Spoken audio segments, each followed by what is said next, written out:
سامعین اکرام، آج کی ہماری اس بزم میں قابل صد احترام پروفیسر محمد اعظم نوری صاحب تشریف لائے ہیں۔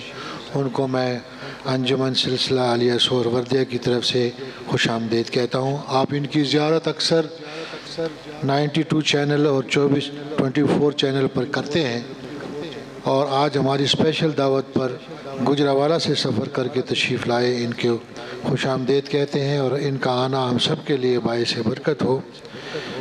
میں نے ایک بزرگ کی صحبت میں تھوڑا سا وقت گزارا تو ان کو حضور علیہ السلام کی 300 مرتبہ زیارت ہوئی، اور 100 مرتبہ آپ کو جاگتے میں آقا علیہ السلام کا دیدار ہوا۔ تو میں جب ان کے پاس بیٹھتا تھا تو جب بھی کوئی عالم دین آتے تھے تو وہ آگے جھک کر ان کے قدموں کو ہاتھ لگاتے تھے۔ تو میں بڑا دل میں سوچتا تھا کہ آپ کو اتنی مرتبہ زیارت سرکار کی ہوئی ہے، تو یہ جو عالم دین تشریف لائے، آپ ان کے قدموں کو ہاتھ لگاتے، وہ کشف بڑا رکھتے تھے۔ تو میری طرف چہرہ کر کے فرماتے ہیں، حضرت جی یہ حضور کے دین کے وارث ہیں، اس لیے ان کا خدمت۔ تو آج ہماری محفل میں اسی رنگ میں آئے ہوئے ہیں۔ نوری صاحب، آپ کا آنا باعث برکت ہو۔ بلا تاخیر آپ کو میں دعوت خطاب کے لیے دعوت دے رہا ہوں۔ استقبال کیجیے، آخر تک آواز آنی چاہیے۔ نعرہ تکبیر، نعرہ رسالت، نعرہ تحقیق، نعرہ حیدری، فیضان کلندر۔ قابل صد احترام پروفیسر محمد اعظم نوری صاحب۔ اللہ خیر جی، بسم اللہ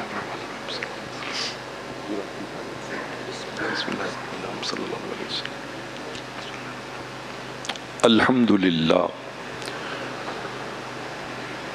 الحمد للہ رب العالمین ارحم الراحمین الذی ارسل حبیبہ رحمۃ للعالمین،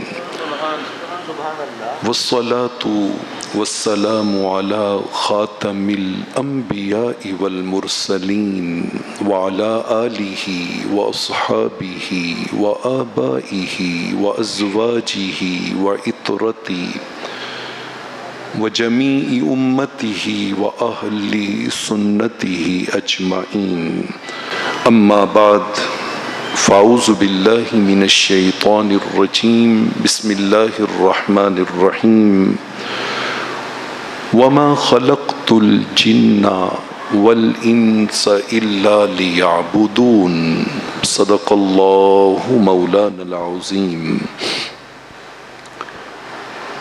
نبی الہدی ضاقت بی الحال فی الورا، وانت لما املت فیک جدیر، فسل خالقی تفریج کربی فانہ علی فرجی دون الانام قدیر۔ یا رب کرم بر من درویش نگر، بر حال من خستہ و دل ریش نگر، ہر چند نیم لائق بخشائش تو، ہر چند نیم لائق بخشائش تو، در من منگر در کرم خویش نگر۔ اس ربط مقدس پہ میرا فخر بجا ہے۔ ربط کہتے ہیں تعلق کو، جن کا تعلق ہے وہ محسوس کریں، اور جن کا نہیں ہے وہ دعا مانگیں کہ ربط بن جائے۔ اس ربط مقدس پہ میرا فخر بجا ہے، میرا ہے وہ محبوب جو محبوب خدا ہے۔ مجھ بے سر و ساما پہ شفاعت کی نظر کر،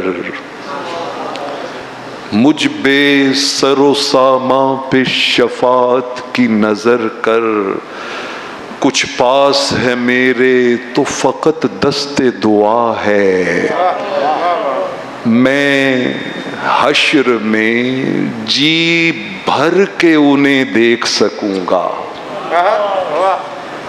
آج تو نہیں دیکھا نا، شامت اعمال کے سبب، اپنے کمزوریوں کے سبب، لیکن انشاءاللہ میں حشر میں جی بھر کے انہیں دیکھ سکوں گا۔ یہ سوچ کے باطن میں میرے حشر بپا ہے، یہ سوچ کے باطن میں میرے حشر بپا ہے۔ اور اے رحمت عالم مجھے طیبہ میں بلا لے، اے رحمت عالم مجھے قدموں سے لگا لے، درماندہ مسافر تیری راہوں میں کھڑا ہے۔ زمزم و کوثر و تسنیم نہیں لکھ سکتا، زمزم و کوثر و تسنیم نہیں لکھ سکتا، یا نبی آپ کی تعظیم نہیں لکھ سکتا۔ میں اگر 7 سمندر بھی نچوڑوں راحت، آپ کے نام کی ایک میم نہیں لکھ سکتا، آپ کے نام کی ایک میم نہیں لکھ سکتا۔ ارباب محبت و عقیدت، مقتدر محتشم علماء کرام اور اس عظیم درگاہ کے وارثان، اللہ رب العالمین کا بے حد و حساب شکر ہے جس نے ہمیں اس دور فتن میں حفاظت ایمان کی ایسی حسین صحبت و سنگت اور ایسی دلاویز مجلس میں حاضری کی سعادت عطا فرمائی ہے۔ میں نے گفتگو کے لیے سورہ زاریات کی آیت نمبر 56 تلاوت کرنے کی سعادت حاصل کی ہے۔ اسی کی روشنی میں چند ایک گزارشات اپنی اصلاح کے لیے اور آپ دوستوں کے ایمان کی تازگی اور فرحت کے لیے پیش خدمت ہیں۔ اللہ رب العالمین نے ارشاد فرمایا کہ میں نے جنات کو اور انسانوں کو محض اس لیے پیدا کیا ہے کہ وہ میری عبادت و بندگی کرے۔ میری اور آپ کی تخلیق کس مقصد کے لیے ہے؟ جائیدادیں بنانے کے لیے نہیں، دنیا میں جاہ و حشم کمانے کے لیے نہیں، وہ ضمنی کام ہے۔ اصل مقصد تخلیق کیا ہے؟ اللہ کی عبادت۔ کیا ہے؟ بولیے، اللہ کی عبادت۔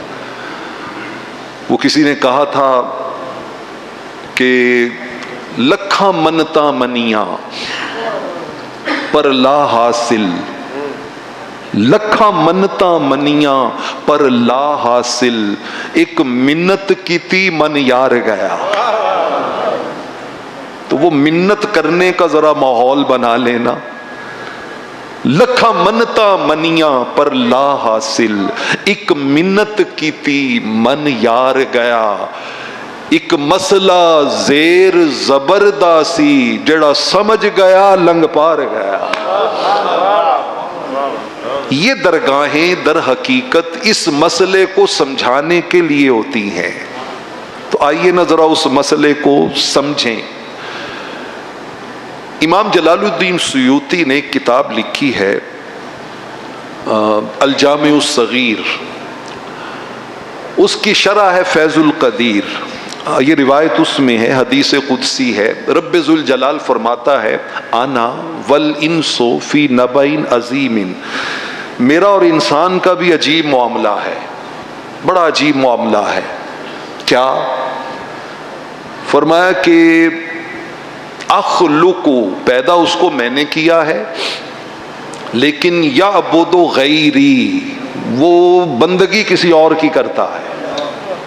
پیدا میں نے کیا ہے، لیکن جب فیصلہ کرنے کا وقت آتا ہے نا تو پھر کہتا ہے لوکی کی آکھن گے، برادری کی آکھے گی، شریکہ کی آکھے گا، زمانہ کی آکھے گا، ناک کٹی جائے گی.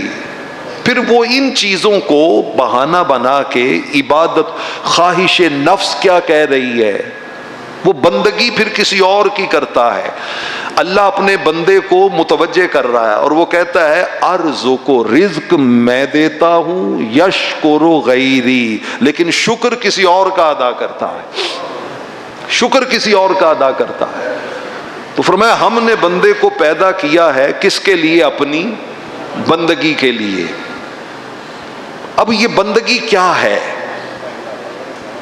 میں آپ ہی کے سلسلہ کے بانی شیخ شہاب الدین سہروردی رحمت اللہ تعالی علیہ بحمدہ تعالی، مجھے بغداد شریف میں ان کے مزار پرانوار کی زیارت کی سعادت نصیب ہوئی ہے الحمدللہ. کیا پرکیف مزار ہے، پرکیف. اور آپ ایک بات ہر جانے والے کے لیے نا کامن سنیں گے.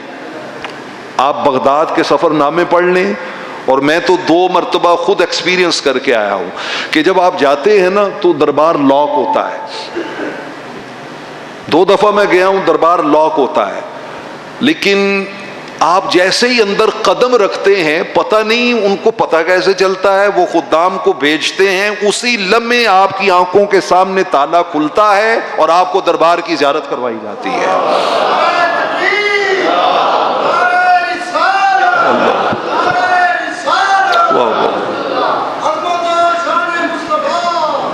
شیخ شہاب الدین سہروردی رحمت اللہ تعالی علیہ عوارف المعارف میں وہ کہتے ہیں کہ یہ عبادت کیا ہوتی ہے، بندگی. ہم سمجھتے ہیں نماز، روزہ، زکوٰۃ، حج، بلکہ میں شیخ شہاب الدین سہروردی کی بات کو روک کے آپ کو طبرانی میں لے کے چلتا ہوں، المعجم الکبیر میں.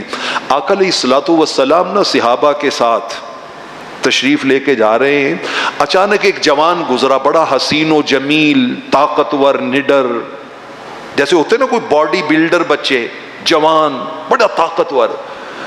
تو صحابہ کرام کی اس پہ نظر پڑی نا تو صحابہ کرام نے اس کو دیکھ کے کہا ما اجلد ھذا الرجل، یار جوان کتنا طاقتور ہے، کیا اس کے ڈولے ہیں، کیا مسل ہے، کیا طاقت ہے.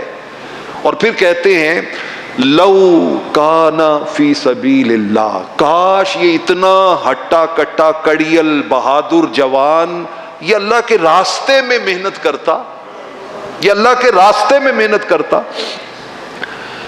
آقا علیہ الصلوۃ والسلام نے فرمایا تم اللہ کا راستہ کسے سمجھتے ہو؟ تلوار لے کے بس جہاد کرنا یہ اللہ کا راستہ ہے؟ نہیں. فرمایا کیا پتا یہ اپنے ماں باپ کی خدمت کے کسی کام میں جا رہا ہو تو یہ بھی اللہ کی بندگی کر رہا ہو. آپ جوان بیٹھے ہو، توجہ کیجئے گا، آپ کی امی نے آواز دی، آپ کے ابو نے آواز دی، آپ کے شیخ نے آواز دی، آپ کے کسی بڑے نے آواز دی، اور آپ نے رحمت کونین کے اس فرمان کی روشنی میں کہ امت کے چھوٹوں نے بڑوں کا ادب کرنا ہے، آپ نے محبت و تعظیم سے جی کہہ دیا، جی کہہ دیا. خدا کی قسم آپ کا یہ جی کہنا بھی اللہ کی عبادت و بندگی ہے. خزاں کی رت میں گلاب لہجہ بنا کے رکھنا کمال یہ ہے، ہوا کی زد پہ دیا جلانا جلا کے رکھنا کمال یہ ہے. کسی کی راہ سے خدا کی خاطر ہٹا کے کانٹے اٹھا کے پتھر، پھر اس کے آگے نگاہ اپنی جھکا کے رکھنا کمال یہ ہے. کسی کو دینا یہ مشورہ کہ وہ غم بچھڑنے کا بھول جائے، اور ایسے لمحے میں اپنے آنسو بچا کے رکھنا کمال یہ ہے.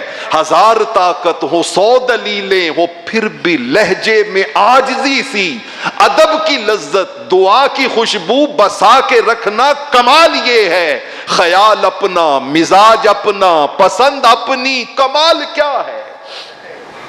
خیال اپنا، مزاج اپنا، پسند اپنی، کمال کیا ہے؟ صاحب نسبت بیٹھے ہو، میرے اس پیغام کو ضائع نہ کیجئے گا. خیال اپنا، مزاج اپنا، پسند اپنی، کمال کیا ہے؟ جو یار چاہے وہ حال اپنا بنا کے رکھنا، کمال یہ. جو یار چاہے وہ حال اپنا بنا کے رکھنا، کمال یہ. یار کیا چاہتا ہے کہ ماں باپ کی آنکھوں میں اولاد کی وجہ سے آنسو رہے، یا اولاد کی وجہ سے ماں باپ کے سینے میں ٹھنڈ پڑ جائے. یار کیا چاہتا ہے کہ شیخ آپ کو دیکھ کے پشیمان ہو جائے، یا آپ کی محنت و محبت و عقیدت کو دیکھ کے شاداں و فرحاں ہو جائے، خوش ہو جائے، اور اس کے دعا کے لیے. میں حدیث پاک سناتا ہوں، بات سے بات آگے چل رہی ہے، پچھلی بات مجھے ذہن سے نکل نہ جائے. سہروردی صاحب آپ نے مجھے یاد کروانی ہے جو میں نے شروع کی تھی، لیکن میں آپ کو ایک حدیث پاک سناتا ہوں مسند احمد کی. آقا علیہ الصلوۃ والسلام آپ یہاں پہ آئے ہیں، آپ کو اس کا جواب ملے گا کہ آپ رات کی مجلس میں بھی آئے ہوں گے، صبح سے یہاں پہ آئے ہوئے ہیں، دعا تک یہاں پہ رہیں گے، تو اس کے پیچھے فلسفہ کیا ہے. آقا علیہ الصلوۃ والسلام نے ارشاد فرمایا کہ ان اعمالکم تعرض علی اقاربکم وعشائرکم وفی روایت تعرض علی موتاکم. فرمایا تم جو عمل کرتے ہو نا، وہ تمہارے مرحومین کے سامنے پیش کیے جاتے ہیں. آپ کے شیخ، آپ کے مرشد، ہمارے محسن و مشفق صاحب مزار، ہمارے یہ سارے عمل ان کے سامنے کیا ہو رہے ہیں؟ پیش ہو رہے ہیں. اچھا، جس کو یہ پتا ہو نا کہ میرے عمل پیش ہوتے ہیں، پھر وہ کبھی بھی خاموش نہیں رہتا، وہ لا تعلق ہو کے نہیں بیٹھتا. وہ کہتا ہے نہیں، یہ رپورٹ جب صاحب مزار کو جائے اور اس سے آگے اوکے ہو کے مکین گنبد خضرا کو جائے، وہاں سے اوکے ہو کے بارگاہ رب العلا میں جائے، تو اس میں نظر آئے کہ اس آنے والے نے بندگی کا بھی حق ادا کیا ہے، غلامی کا بھی حق ادا کیا ہے. فرمایا وہ پیش ہوتے ہیں، وہ فائل دیکھتے ہیں نا، چیک کرتے ہیں، تو فائل دیکھ کے نا، تو اگر اچھی ہو نا فائل، استبشروا، بڑے خوش ہوتے ہیں، بڑے خوش ہوتے ہیں. اور وہ یار اگر مان جائے تو پھر اور کیا چاہیے، اور کیا چاہیے. اور فرمایا اگر خدا نخواستہ رپورٹ میں گڑبڑ ہو نا، تو وہ وہیں قبر میں ہی دعا کے لیے ہاتھ اٹھاتے ہیں اور اللہ کے حضور میں کہتے ہیں اللہم لا تمتہم حتی تہدیہم کما ہدیتنا. اے مالک، ان کو اس وقت تک موت نہ دینا جب تک یہ اس راہ پہ نہ چل پڑے جس راہ پہ چل کے ہم یہاں پہ پہنچے ہیں. تو آپ تو دعائیں لینے کے لیے آتے ہیں، دعائیں لینے کے لیے آتے ہیں. تو دوستان محترم، میں آپ کے سامنے بیان کر رہا تھا کہ شیخ شہاب الدین سہروردی رحمۃ اللہ تعالی علیہ، ان سے کسی نے پوچھا، عوارف المعارف میں لکھتے ہیں کہ بندگی کیا ہے. بندگی، وہ کہتے ہیں بندگی دو چیزوں کا نام ہے. کتنی چیزوں کا؟ دو چیزوں کا. ان کا صدق و مع الحق، رب کے ساتھ اپنا تعلق سچا کر لو، اللہ کے ساتھ اپنا تعلق کیا کر لو؟ سچا کر لو. تعلق آپ کا بالکل سچا ہو، جھوٹا تعلق نہ ہو. والخلق مع الخلق، اور اللہ کی مخلوق کے ساتھ اچھے اخلاق سے پیش آؤ. ان دو چیزوں کا نام کیا ہے؟ بندگی ہے. حضرت فضیل بن عیاض مجھے یاد آ گئے، امام ابو نعیم حلیت الاولیاء میں روایت لائے ہیں. ایک بندہ ان کے پاس آیا ملنے کے لیے، تو آپ نے پوچھا کہ بھائی تمہاری عمر کتنی ہے؟ اس نے کہا جی 60 سال. آپ نے فرمایا اچھا 60 سال؟ فرمایا منذ 60 سنۃ تسیر الی ربک یوشک ان تبلغہ. فرمایا 60 سال ہو گئے نے تینوں رب والے ٹریاں، لگتا ہے ہن تے پھر بڑا نیڑے پہنچ گیا ہوئے گا. سفر اب بہت منزل قریب آ گئی ہے. 60 سال سے تو سفر کر رہا ہے اللہ کی بارگاہ میں جانے کا، اللہ کے قریب ہونے کا. دیکھیے نا، ماہو سال کا تانا بانا، سانسوں کا ہے آنا جانا. یہ نہ دیکھو کتنے گزرے، یہ بھی سوچو کیسے گزرے. لمحوں کا کیا قرض چکایا، کیا کچھ کھویا، کیا کچھ پایا، جو کچھ سیکھا ان سالوں میں علم عمل میں کتنا آیا، کتنے احکامات کو سن کر سر کو اپنے ہم نے جھکایا، ہوگا کیسے من میں چراغاں، کسی نے یہ بھی ہنر سکھایا، اس دنیا میں عقبہ سنورے، کسی نے یہ بھی سبق پڑھایا، رب کا کلمہ پڑھنے والوں، خود کو مومن کہنے والوں، عشق کا دعویٰ کرنے والوں، الفت کا دم بھرنے والوں، حج اور عمرے کرنے والوں، تم نے کتنا عہد نبھایا، تم نے کتنا قرض چکایا۔ تو اس نے کہا جی 60 سال ہو گئے تمہیں چلے ہوئے، تو لگتا ہے منزل قریب آ گئی ہے۔ بندہ مائنڈ کر گیا، وہ کہتا ہے جی میں کلے تے نہیں نا مرنا، انا للہ و انا الیہ راجعون، سارے مرنا ہے، ہم سب اللہ کے لیے ہیں، اور ہمیں لوٹ کر کس کی بارگاہ میں جانا ہے؟ اللہ کی بارگاہ میں جانا ہے۔ تو جب اس نے یہ کہا نا تو حضرت فضیل بن عیاض رضی اللہ تعالیٰ عنہ کی آہ نکل گئی۔ آپ نے فرمایا تعلم تفسیرہ، اور یہ تم نے کیا کہہ دیا انا للہ و انا الیہ راجعون، جانتے ہو اس کی تفسیر کیا ہے؟ اب اس نے دیکھا نا شیخ سیریس ہیں، اس نے کہا حضور بتائیں اس کی کیا تفسیر ہے؟ آپ نے فرمایا سنو تفسیر، خانقاہ سہرورد پہ آنے والوں ذرا آپ بھی اس تفسیر کو توجہ سے سماعت کیجئے گا، سماعت کیجئے گا۔ وہ کسی نے کہا تھا یہاں آ کے سیکھ کے جانے کا مقصد پتہ ہے کیا ہوتا ہے؟ کیتے قول نبھانی جندے، کیتے قول نبھانی جندے، عشق علا میں لانی جندے، انج سولیتے پا تمالا، موت بھی آنکھیں وانی جندے۔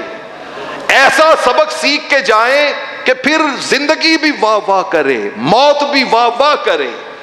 ان کا حضور بتائیں انا للہ و انا الیہ راجعون کی تفسیر کیا ہے؟ ان کا اس کی تفسیر یہ ہے کہ بندہ کہتا ہے میں اللہ کا بندہ ہوں اور میں نے لوٹ کر اس کی بارگاہ میں جانا ہے۔ من علم انہ عبد للہ وانہ الیہ راجعون، جس بندے کو یہ یقین ہونا کہ میں نے لوٹ کے جانا ہے، فلیعلم انہ موقوف، تو پھر اسے یہ بھی پتا ہونا چاہیے کہ قیامت والے دن وہ کسی نے کیا بات کہی تھی،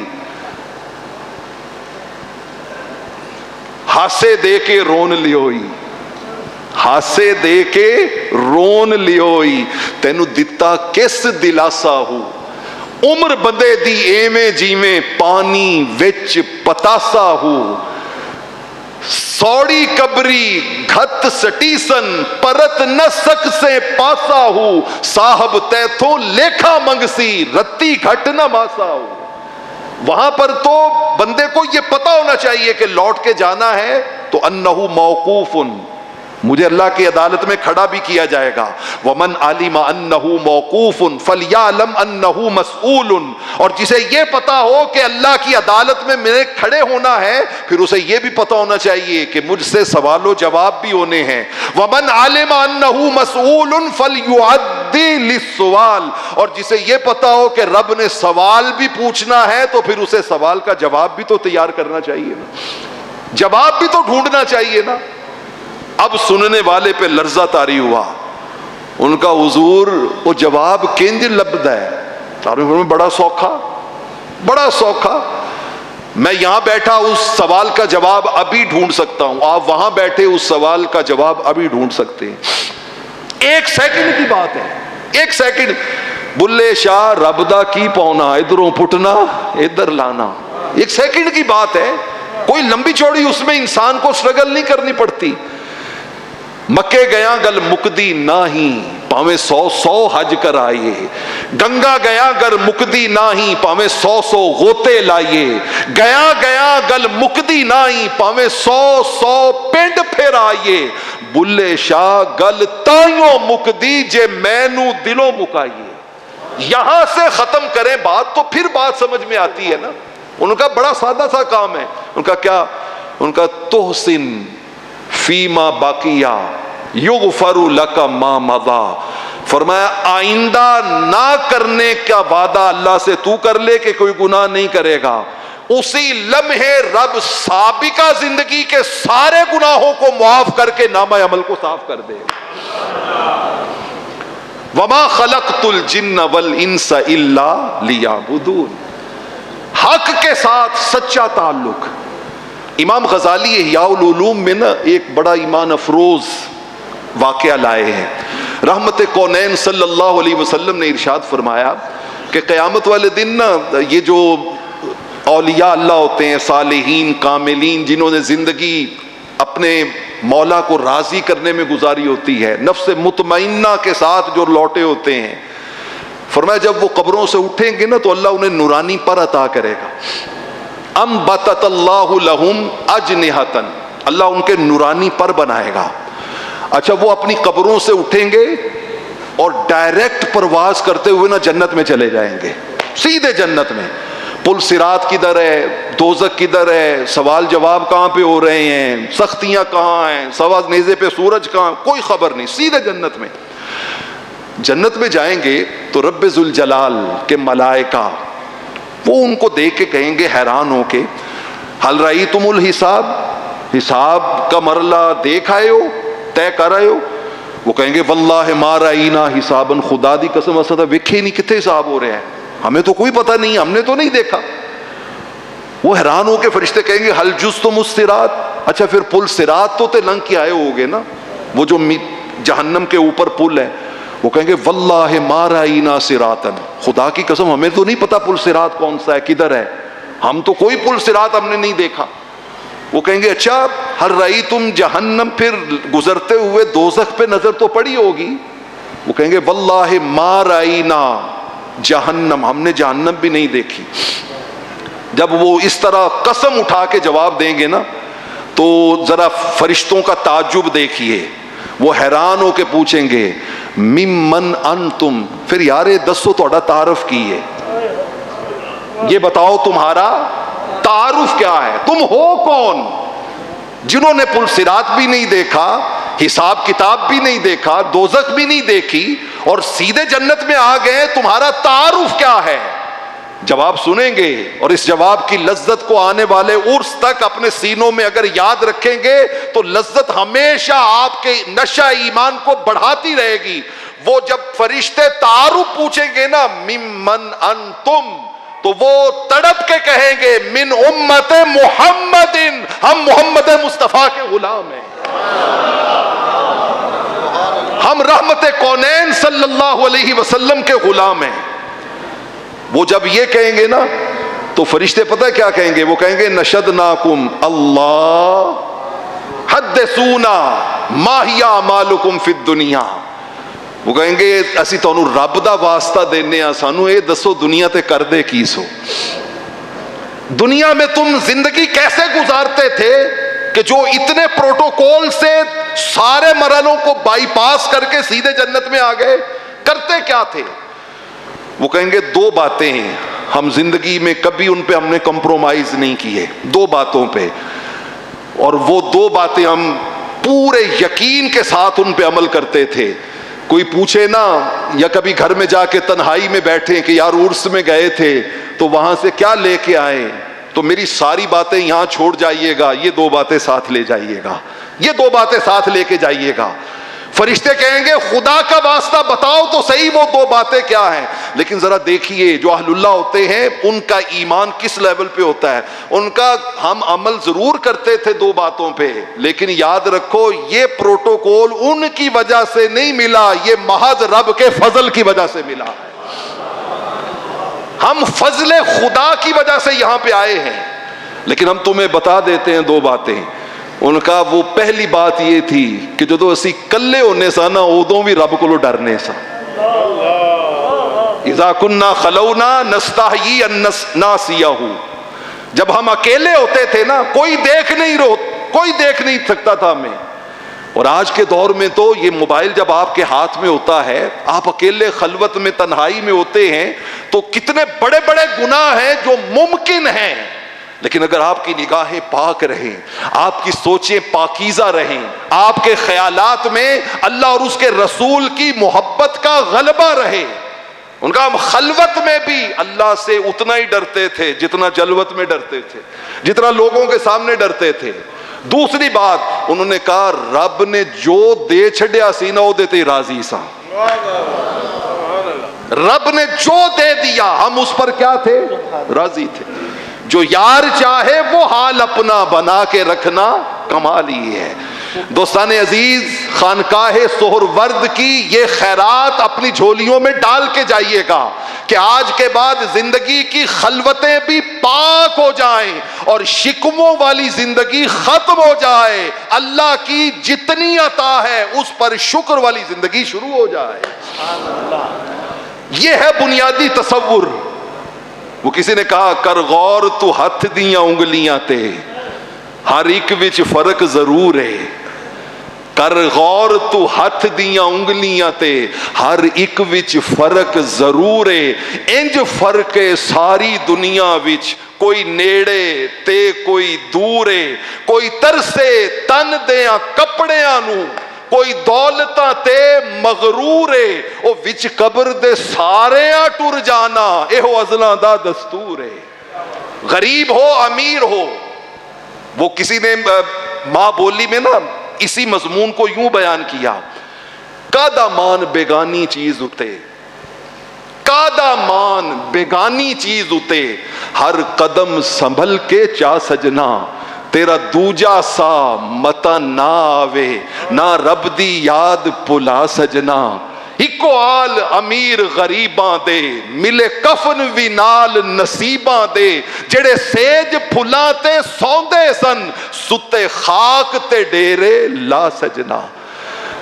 یہ منزل سب کی یکساں ہے، سب کی یکساں ہے. تو وما خلقت الجن والانس الا لیعبدون. اللہ کی عبادت. اللہ حضرت ابو ذر غفاری رضی اللہ تعالیٰ عنہ کریم آقا کی بارگاہ میں آئے، آ کر عرض کرتے ہیں ایک سوال کو دو جملوں میں کہا. امام طبرانی موجم الکبیر میں اور امام ابن حبان صحیح ابن حبان میں روایت لائے ہیں اور میں اسی سے اپنے پیغام کی طرف منتقل ہونا چاہتا ہوں. حضرت ابو ذر غفاری رضی اللہ تعالیٰ عنہ جن کے بارے میں آقا علیہ السلام نے پتہ کیا فرمایا؟ آپ نے فرمایا آسمان کے نیچے زمین کے اوپر اس سے زیادہ سچا بندہ اللہ نے پیدا ہی نہیں کیا. اصدق الناس لہجۃ. وہ ابو ذر غفاری حضور کی بارگاہ میں آئے، آ کر عرض کرتے ہیں یا رسول اللہ صلی اللہ علیہ وسلم ماذا ينجي العبد من النار. دوزخ دی اگ کولو کیویں بندہ بچ سکتا ہے؟ اور دوسرے لفظ ہیں دلنی علی عمل اذا عمل العبد دخل الجنہ. آقا جی کوئی انج دا عمل دسو کہ بندہ بس وہ ایک عمل کرے اور او دی وجہ تو سیدھا جنت وچ ٹر جائے. شارٹ کٹ آ کے پوچھا. آقا علیہ الصلوۃ والسلام نے فرمایا ایمان باللہ، اللہ پر ایمان لائے، ایمان کو پکا کرے. خود عرض کرتے آقا جی خالی ایمان یا ساتھ میں کوئی عمل بھی؟ آپ نے فرمایا ساتھ میں عمل پتہ ہے کیا کرے؟ عمل یہ کرے ان یرزق بما رزق اللہ. رب نے جتنا بھی دیا ہے نا اس اللہ کے دیے ہوئے کو اللہ کی مخلوق میں بھی خرچ کرے، اللہ کی مخلوق کو اس میں شامل کرے. اچھا ہم سوچتے رہتے ہیں کہ یار میری تو اپنی پوری نہیں پہنتی، میں کسی تک کی پلا کرنا ہے، میں کسی کے کیا کام آ سکتا ہوں، میرا تو اپنا بل ادا نہیں ہوا، میرے تو اپنے معاملات ایسے ہیں، تو میں کسی کے ساتھ. ایک موقع پہ نا آقا علیہ الصلوۃ والسلام نے ارشاد فرمایا، سنن نسائی کی روایت ہے، آپ نے فرمایا 1 روپیہ لاکھ روپے کو جیت گیا. 1 روپیہ لاکھ روپے سے کیا ہوا؟ جیت گیا. صحابہ اکرام نے عرض کی اس زمانے میں درہم تھے تو آپ نے فرمایا صحابہ کا درہم 100 درہم، 1 درہم 1000 درہم سے جیت گیا. تو صحابہ نے پوچھا یا رسول اللہ صلی اللہ علیہ وسلم وہ کیسے؟ آپ نے فرمایا کہ ایک بندے کے پاس لاکھوں درہم تھے، اس میں سے اس نے نا 1 لاکھ درہم جو تھا وہ اللہ کے راستے میں دے دیا، اور دوسری طرف ایک بندے کے پاس صرف 2 درہم تھے، ٹوٹل 2 درہم، اس میں سے اس نے 1 دے دیا اور 1 بچا لیا اپنے لیے. فرمایا جس نے وہ لاکھ دیے تھے نا اس کے پاس تو کئی لاکھ تھے نا، کئی لاکھ میں سے اس نے لاکھ دیا تھا، اس نے تو گویا اپنے مال میں سے آدھا مال اللہ کے راستے میں دے دیا، سو اس کا 1 روپیہ اس کے لاکھ روپے سے بازی لے گیا. تو اللہ کے راستے میں خرچ کرنے کے لیے مقداریں نہیں دیکھی جاتی، مقداریں نہیں دیکھی جاتی. تو آپ نے فرمایا کہ وہ عمل اتنا کرے جو اللہ نے اس کو دیا ہے نا اس میں اوروں کو بھی شریک کر لے. تو حضرت ابو ذر غفاری نے کہا حضور ان کان فقیرا لا یجد ان یرزق، اگر آپ ہی کنگلا فقیر ہوئے ہی کچھ نہ ہو کل دینا استے پھر کی کرے. آپ نے فرمایا پھر اللہ نے زبان تو دی ہے نا, یامر بالمعروف وینہا عن المنکر, گھر میں اپنے حلقہ احباب میں نیکی کا حکم کرے, برائی سے کیا کرے, منع کرے.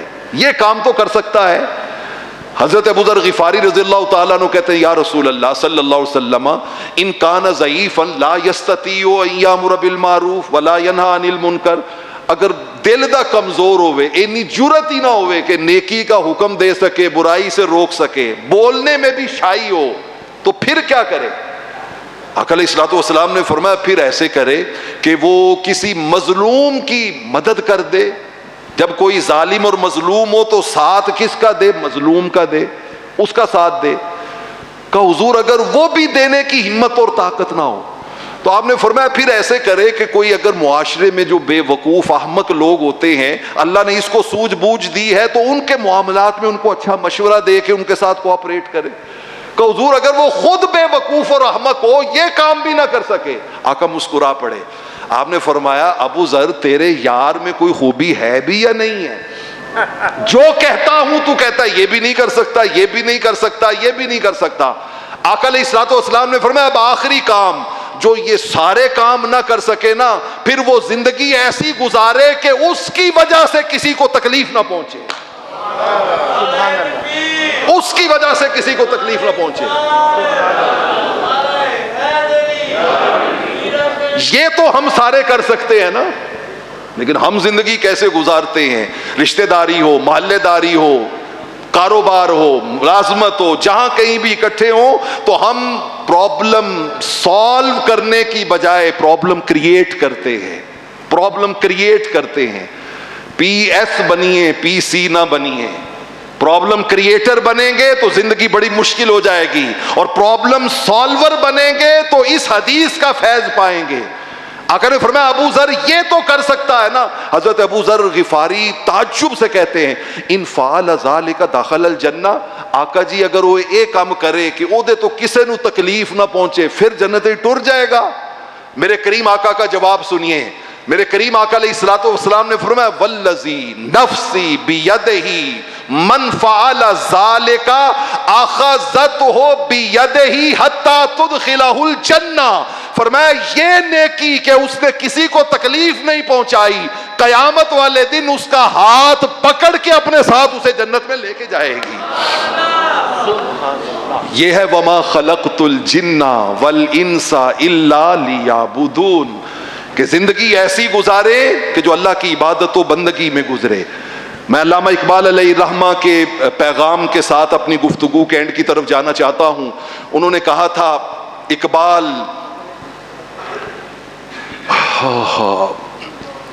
مناسب نہیں, اقبال مناسب نہیں اس دور میں علم خودی کا. اقبال یہاں نام نہ لے علم خودی کا. واہ واہ. اقبال یہاں نام نہ لے علم خودی کا, موضوع نہیں مکتب کے لیے ایسے مقالات. آج کے دور میں خودی اپنے آپ مسلمان ہونے کے ناطے پریزنٹ کرنا, ان کا یہ اس زمانے کے لیے موضوع نہیں ہے. اقبال یہاں نام نہ لے علم خودی کا, موضوع نہیں مکتب کے لیے ایسے مقالات. بہتر ہے کہ بیچارے ممولوں کی نظر سے پوشیدہ رہیں بعض کے احوال و مقامات.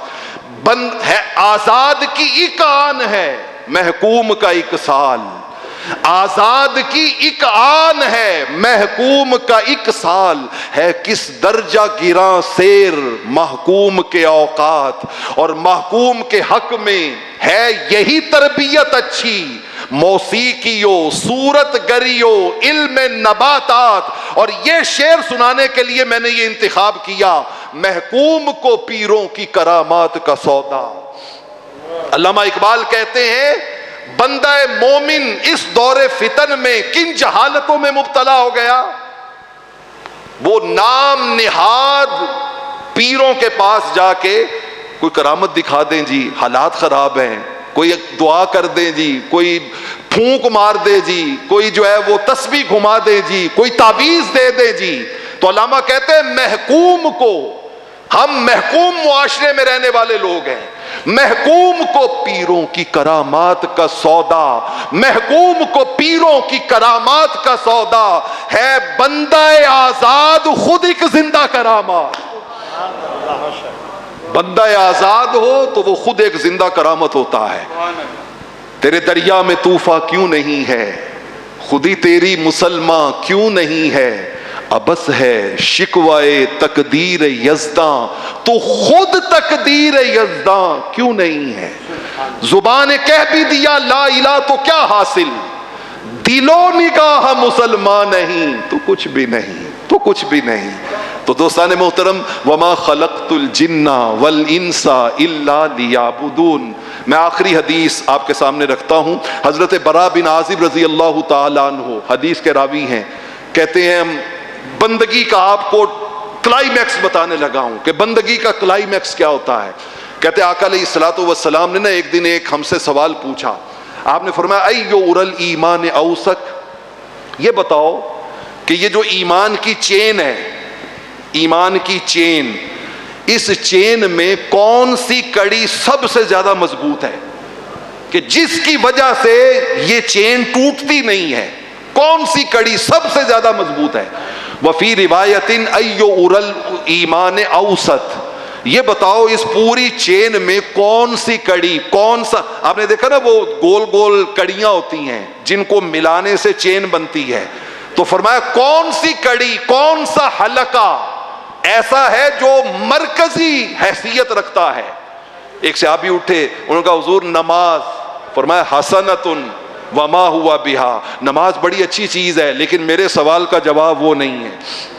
دوسرے اٹھے، انہوں نے کہا حضور روزہ. آپ نے فرمایا نہیں، روزہ اچھی چیز ہے مگر میرے سوال کا جواب وہ نہیں ہے، ایمان کی سب سے مضبوط کڑی وہ نہیں ہے. تیسرے اٹھے، کہا حضور حج. آپ نے فرمایا اچھی چیز ہے لیکن وہ میرے سوال کا جواب نہیں. صحابہ نے مختلف اعمال کے نام لیے لیکن کوئی بھی اس راز تک نہ پہنچ سکا.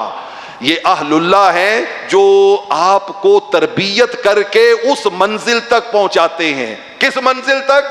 میرے کریم آقا علیہ الصلوۃ والسلام نے فرمایا ان اوسط ارل ایمان و اوسک ارل ایمان ان تبغض للہ و ان تحب للہ.